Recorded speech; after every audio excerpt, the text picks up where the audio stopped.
契夫头发最长，海战总统最不爱打仗。刚刚这句经典的电影台词呢，相信很多的7、8年级生应该都听过。这里面的主角一个是苏联的末代领导人，另外一个是伊拉克的独裁者。而根据最近的局势，当然我们今天要来聊聊的主角就是戈巴契夫。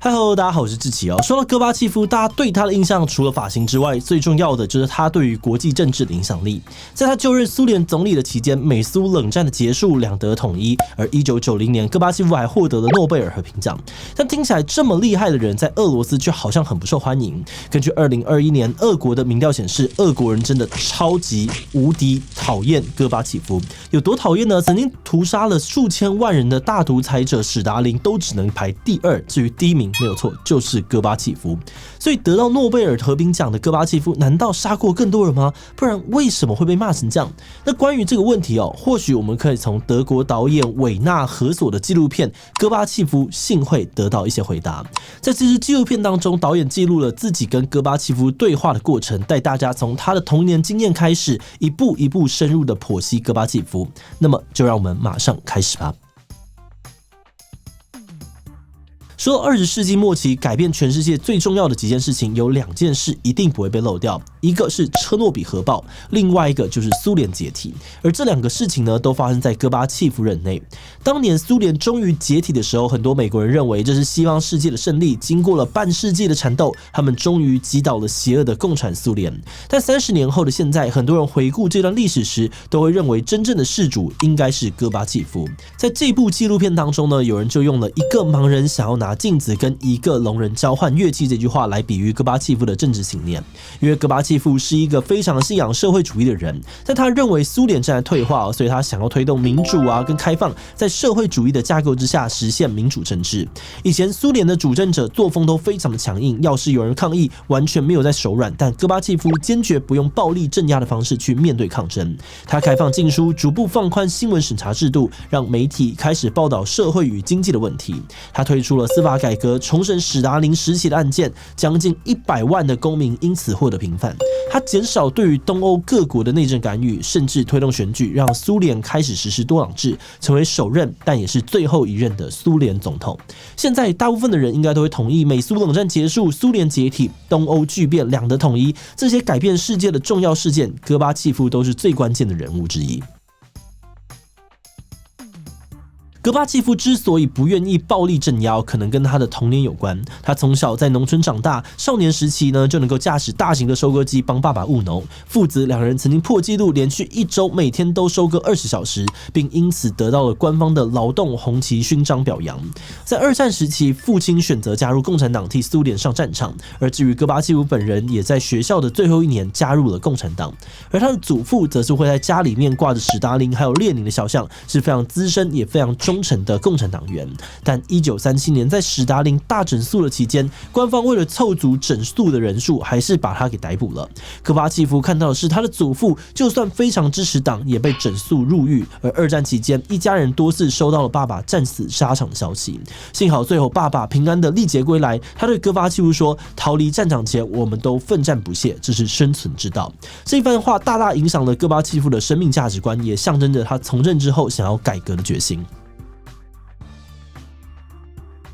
大学毕业后的戈巴契夫本来想要在检察机关工作，但很快的他就发现这并不是自己想要走的路，于是转而从政。他的师长背景让他的作风非常的亲民，为了探视百姓的生活状况，就算交通很不发达，戈巴契夫还是愿意徒步进入农村跟民众交流。当时的共产党员总是会利用职权吃香喝辣，所以亲民的戈巴契夫很快速的就赢得了民心，在党内快速的窜升，还顺利的促成了连史达林都没有办法落成的斯塔夫罗波尔大运河。这件事件呢，让他受到了关注，被派到了莫斯科成为党委书记。但讽刺的是，当时共产党的领导高层个个都是老骑迂腐、老态龙钟，在表扬戈巴契夫的场合上面，连他到底做了什么要被表扬都搞不太清楚。不过至少他还是有被表扬啦，这代表呢他在党内的声望还是很不错。而在几位领导人接连去世的情况之下，1984年70几岁的契尔宁科就任总书记，但当时他已经病痛缠身，所以常常让戈巴契夫代为主持会议。而1年后，切尔年科病故，54岁的戈巴契夫就成为了有史以来最年轻的总书记。为什么一个作风与众不同的年轻人能在这样子长期封闭而腐败的体制之下跃升而出呢？后来的人解读这可能是因为当时的民众经历过史达林大清洗的恐怖高压统治之后，渴望有年轻的力量推动改革。但问题就是要成功改革并不容易。刚刚我们有说到，堪称史上最严重的核能灾难车诺比事件，也是发生在戈巴契夫任内。当时呢，苏联的内部的反应迟钝，不了解辐射对于人体的危害，还当作是火灾的处理，直到灾害扩大之后才愿意面对事情的严重性。而见识到核能破坏性的戈巴契夫下定决心要终止核武，并跟美国开启对话，与雷根总统共同结束了绵延了好几十年的军备竞赛。而这是美俄冷战结束的前奏，也是他日后获得诺贝尔和平奖的原因之一。不过当时苏联的民众想要的并不只是和平而已。从1980年代开始，苏联的经济就不断的走下坡，民众的生活非常的辛苦。而戈巴契夫掌权之后，认为这个问题真的太严重，所以想要把原本的计划经济改往自由市场经济靠拢。但他对于社会主义还是有一定的执着，比如说呢，认为商品价格要固定，民众才买得起。但当时生产成本太高，生产出来呢又卖不到好价钱，根本没有人愿意做亏本的生意。所以最后整个国家的生产力都大幅的下降，国营事业亏损，国家的赤字上升，通货膨胀严重，民众的生活更是陷入谷底。另外，虽然他的民主开放政策对于部分的民众而言是一大福音，但从党内统治的视角来看，这让各个共和国都出现了独立的契机，等于变相是在削弱苏联共产党以及党内很多既得利益者的威望和影响力。所以党内早就有一群人想要推翻戈巴契夫。1991年，他们趁着戈巴契夫在克里米亚度假的时候，联合军方发动政变，软禁戈巴契夫，要求他让出权力。那虽然这个政变没有成功，但已经大大的减弱了戈巴契夫和苏联共产党的影响力。那虽然戈巴契夫还是苏联的总统，但他的声望已经被苏联的加盟国俄罗斯联邦的总统叶尔钦给超越。而年底，戈巴契夫发表公开谈话，宣布苏联解体。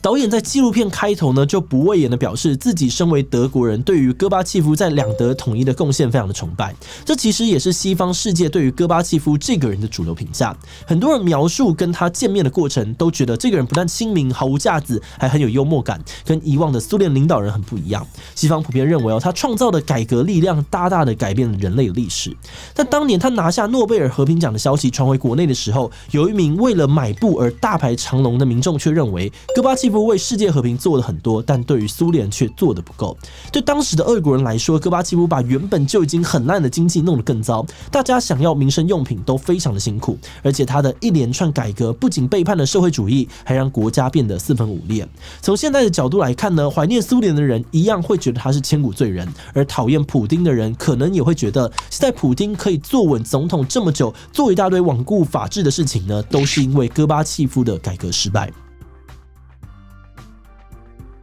在看这部纪录片的时候，我们最大的疑问就是，像戈巴契夫这么努力，一心想要让自己国家变更好的人，为什么最后就会得到这么壮烈的失败？他经济改革失败，对人民留下了很大的冲击。他虽然信仰民主与开放，但他所带来的自由却没有成功的延续，反而促成了现任政府的威权统治。不过有趣的是后来我们去查更多资料的时候呢，发现有不少评论都认为这部纪录片可能过度美化了戈巴契夫这个人。例如，我们有看到当年呢车诺比事件的时候，戈巴契夫当下也没有觉得很严重，没有去视察。有人认为戈巴契夫的改革太急促，但根本没有具体的方案跟配套，弄得四不像。有人说他喜欢出访国外，是因为他喜欢被热烈的欢迎，喜欢被称赞。但如果批评他，他还会生气，会记仇，不给升官的机会。而另外呢，长期以来戈巴契夫都反对国家分裂。比如说2014年乌克兰的克里米亚举办了脱离乌克兰加入俄罗斯的公投，戈巴契夫就称赞说这是在修正历史错误，然后他就被乌克兰禁止入境了。